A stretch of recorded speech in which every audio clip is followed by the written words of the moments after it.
Hey everyone, Platner here. I want to talk to you about something. In 2007, when I was a young infantry sergeant in the Marine Corps, myself and some machine gunners I served in Fallujah and Ramadi with were on our third deployment. We were in a naval vessel and we pulled in for a Liberty port in Split, Croatia. We went ashore to do the thing that young Marines do, which tends to be carousing and sometimes getting tattoos. We wanted to get something that represented our jobs, our service, fighting in Fallujah and Ramadi as machine gunners.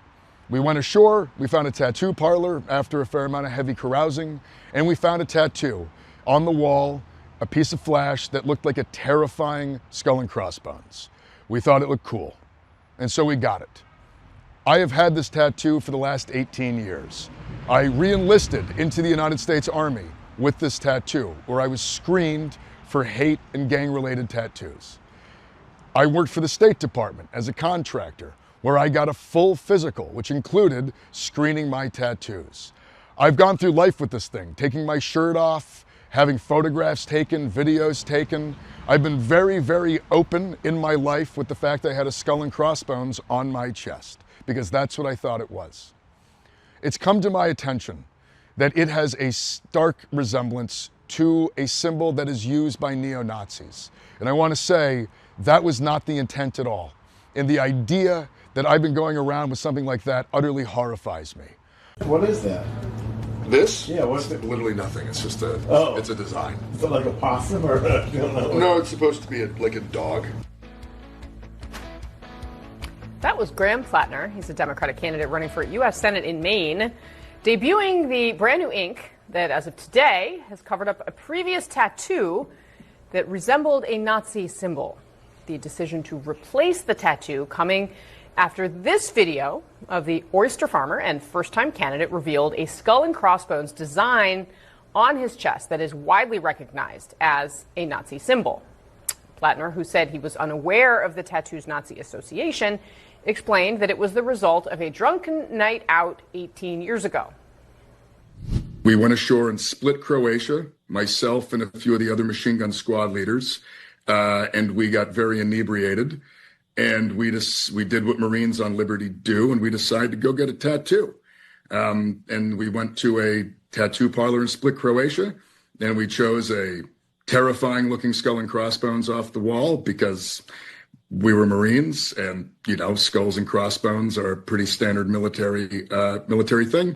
Boy. So, once again, we got to talk about another scandal involving a Democrat saying some wild stuff. Okay, and the mainstream media, they're forced to talk about it because they spent so much time and effort trying to smear Republicans over group chat messages just to find out that Democrats and the things that they say behind closed doors in group chats over text messages is way worse. Okay, we've talked about the attorney general candidate in Virginia, okay, the Democrat Jay Jones, who fantasized about killing Republicans and their kids, right? Democrats have said, I'm not sure if this guy should drop out of the race, right? This guy should definitely be top cop of Virginia, right? This is what they said, okay? This is what they are currently endorsing. Now they have another Democrat that they got to figure out whether or not they want to endorse this guy who is running for Senate in Maine, okay? He is running against the Democrat governor, Janet Mills, and this guy has been exposed and outed as a far-left lunatic, okay? This guy has been endorsed by Bernie Sanders, and he is currently in hot water over some things that have been discovered that had this guy been a Republican, we already know that Democrats will be losing their minds demanding that this guy drop out of the race. The Democrats are facing yet another scandal seeming to promote political violence. This time, it's a progressive candidate running for U.S. Senate in the state of Maine. Our chief Washington correspondent, Mike Emanuel, has been looking into this. Mike, what did this candidate write? Well, John, Platner wrote and since deleted some controversial posts, first reported by CNN, warning if people, quote, expect to fight fascism without a good semi-automatic rifle, they ought to do some reading of history. In another post, quote, an armed working class is a requirement for economic justice. Platner is the progressive candidate running against Maine's Democrat Governor Janet Mills, the controversy erupting just days after she announced her candidacy. The winner will take on incumbent Republican Senator Susan Collins. Collins is expected to seek her sixth term. Platner has campaigned with Vermont Independent Senator Bernie Sanders on Sanders' fighting oligarchy tour, with Platner sounding very much like an outsider. We know it's happening when we're getting robbed blind. But let's be clear. We do not live in a system that is broken.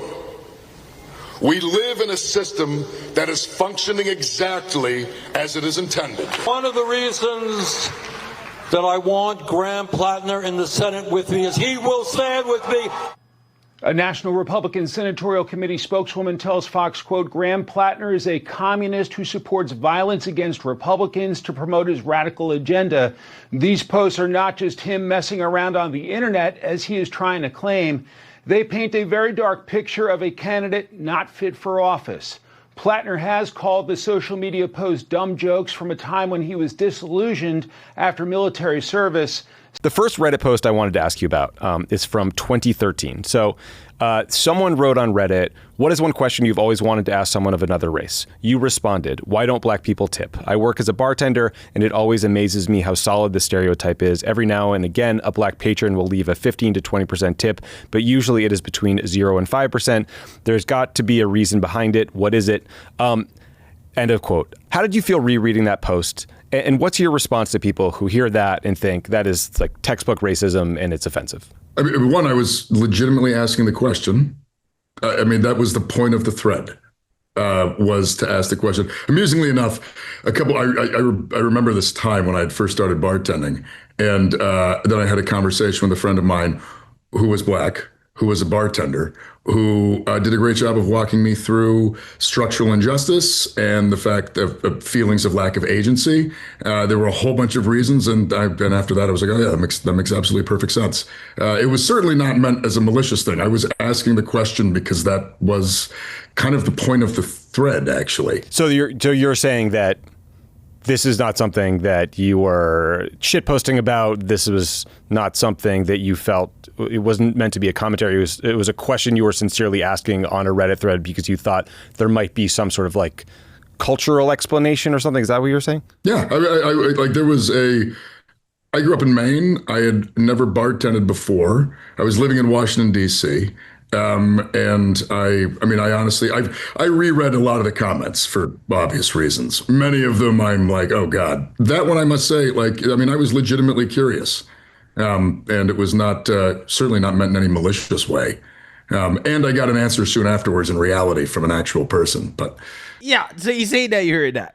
Now, what I find to be hilarious about some of this dude's comments, right? Particularly when it comes to how black people don't tip. No matter how woke you are, right? You can never be woke enough to get away from the stereotypes.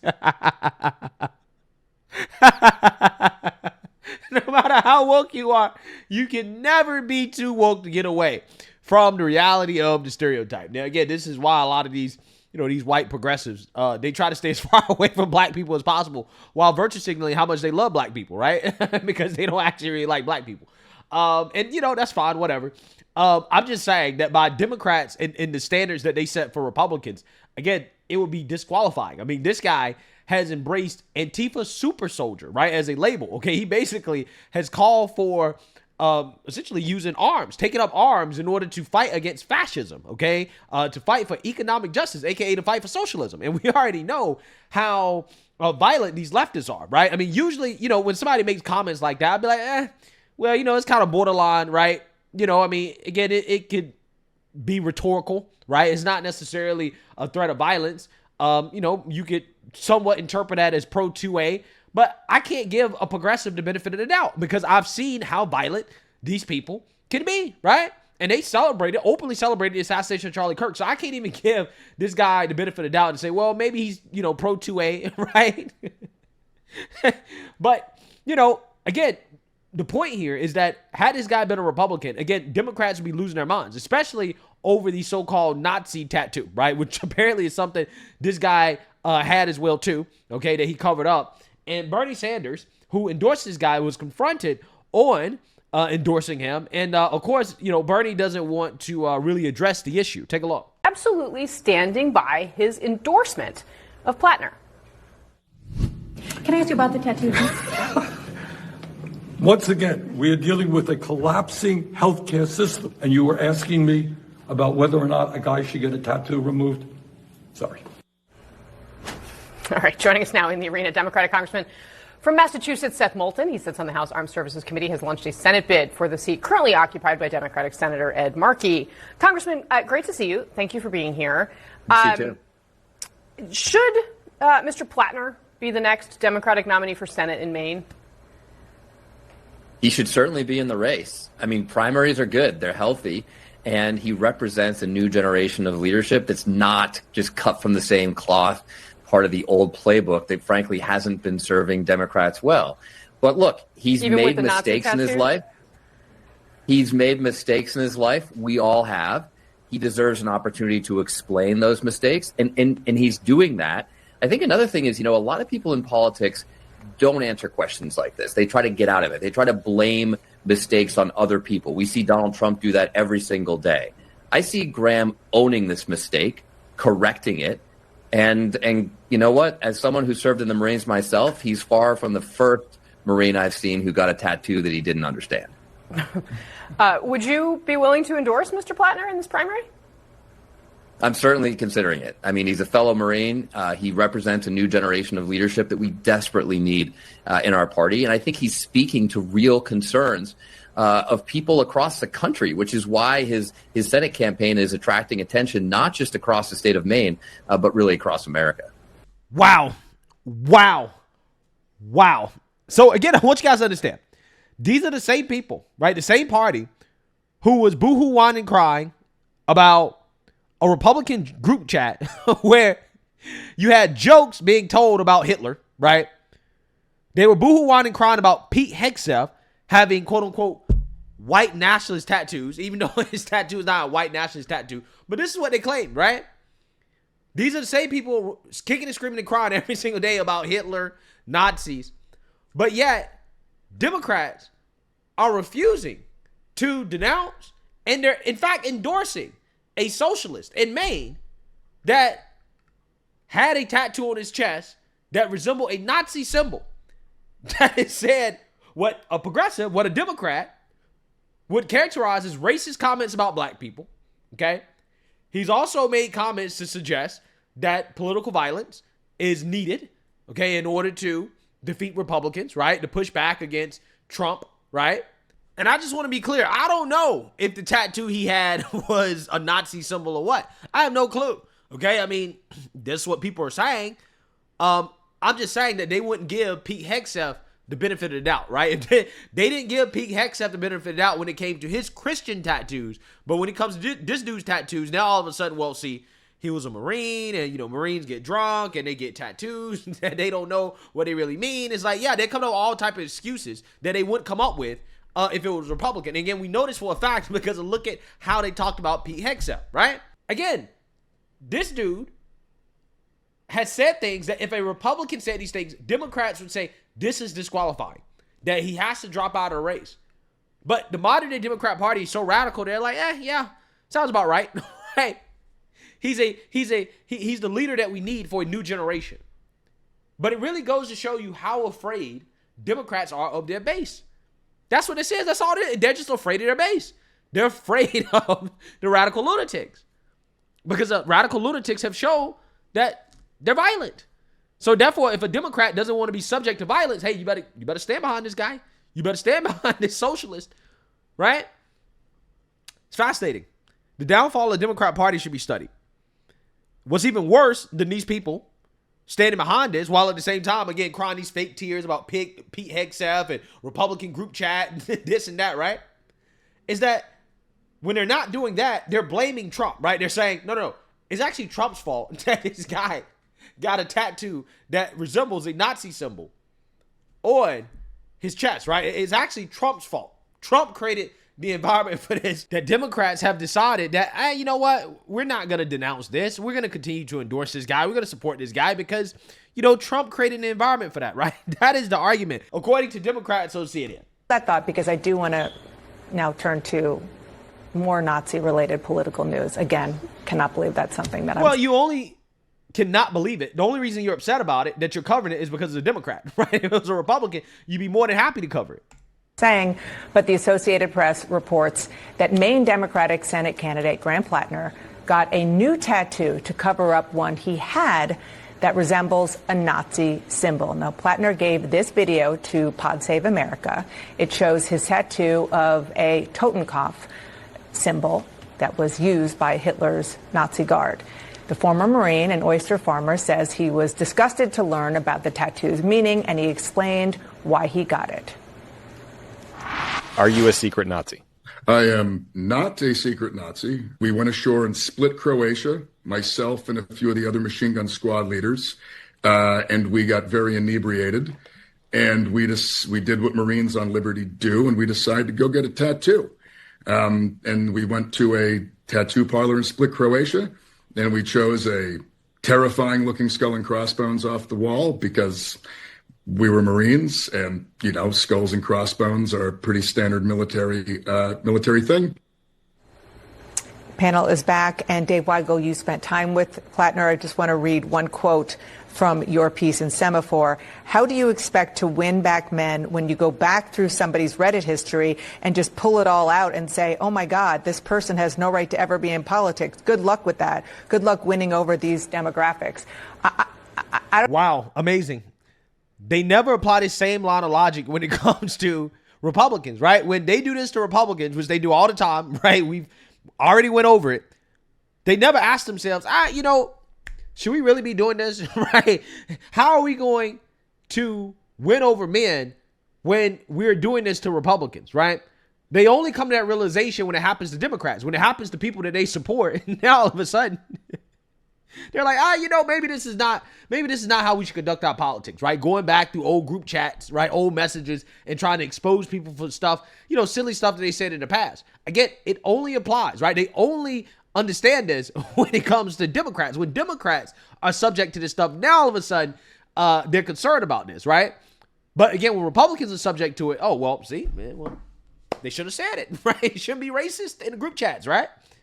I don't even know what to do with that except for give a window to people who aren't familiar with this kind of echo chamber and atmosphere in Reddit and other places, that if that is commonplace, then society needs to really focus on that as much as these things that are sort of springing up into mainstream culture. This is first a reflection of Trump and the way Republicans have handled the sort of stories we were just talking about. I think J.D. Vance getting the administration to rehire somebody who had posted racist thoughts online in the Wall Street Journal and saying the media doesn't get a veto over who can serve. Eugenics. Yes. That lowered, I think, the bar for everybody, and Democrats listen to that. And talking to Democrats this week, that lowered the bar for everybody, right? Not Democrats refusing to denounce or to unendorse Jay Jones, the Democrat Attorney General candidate in Virginia, who literally fantasized about killing Republicans and children. Democrats not forcing him to drop out, not calling him to drop out. Oh, wait, see, no, that didn't lower the bar, right? No. The Trump administration refusing to fire somebody over a hit job, over a hit piece that, again, does not involve threats of violence or fantasizing about killing people, right? Killing their political opponents. That is what lowered the bar, right? Not Democrats refusing to unendorse or to denounce an attorney general candidate that fantasized about killing Republicans and children. These people make me sick. I cannot stand these people. I can't stand them. Everything is Trump's fault, right? Everything is Trump's fault. Even when a Democrat messes up, right? When they get busted, somehow, some way, this be Trump's fault. Amazing. Absolutely amazing. My colleague Burgess Everett, no Democrat bailed on Platner because of this. For that reason, not the explicit reason, but for one, the idea that there are men who make mistakes and should be allowed in politics, and it's a problem that Democrats are seen as the cancel culture party. And two, look what those guys get away with. There has been an exhaustion by Democrats at looking. Now, it is very situational, but you saw this with Al Franken's resignation. I'm still trying to figure out what do Republicans get away with, right? I'm trying to figure it out. There's not been anybody in this country that's been censored and has faced consequences for speech. More so than conservatives over the past 4 years. Nobody in this country, right? Conservatives have faced the brunt of the consequences for our speech, okay? Those Republicans in that group chat, I actually believe that the New York Republicans club, I believe at the state level, the Young Republicans, they dismantle it. The Republicans dismantle it, right? You've had individuals in that group chat get fired, right? They've lost their livelihoods. But somehow, some way, there's this narrative that, see, well, Republicans just get away with so much stuff. And I'm like, what do Republicans get away with? That's what I'm trying to figure out. What are Republicans getting away with? Because we're always punished. We're always punished for the things that we say. Even if it's a joke, right? Even if it's true, right? It's factually correct. If liberals don't like it, liberals will call for you to be banned, right? They will call for you to be deplatformed. And for the last 4 years, at least under Democrats, that is what was happening. So again, I'm trying to figure out why is it that you have people feeling like Republicans are allowed to just get away with doing anything or saying anything. That's certainly not the case. I think that Democrats are allowed to basically get away with anything. And this is a great example of it. Democrats not calling for this dude to step down. Bernie's not unendorsing this dude. Jay Jones, they're not calling for him to step down. They're not unendorsing him. But again, when the Republican group chat got exposed, the Republicans came out and held him accountable, right? Punished him for it. So again, it's just fascinating how there's this narrative on the left that Republicans are just allowed to get away with anything, right? And Democrats are not. To me, it's silly nonsense.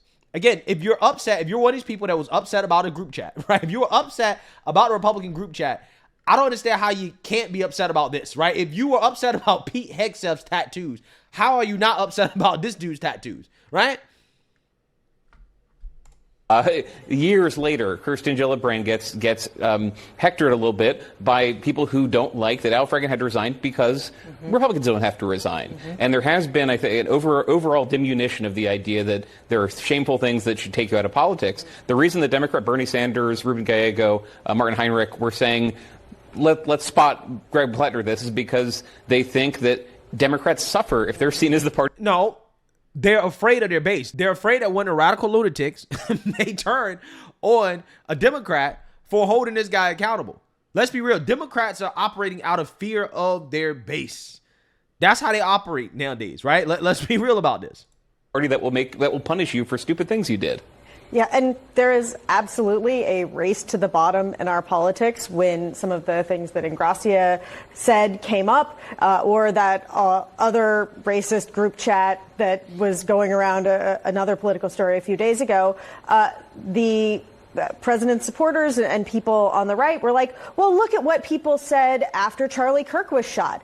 Basically, everyone's terrible. That is the message. If they're going to be terrible, then we want to be terrible, and if they're going to be terrible, then we want to be terrible, and it's a race to the bottom.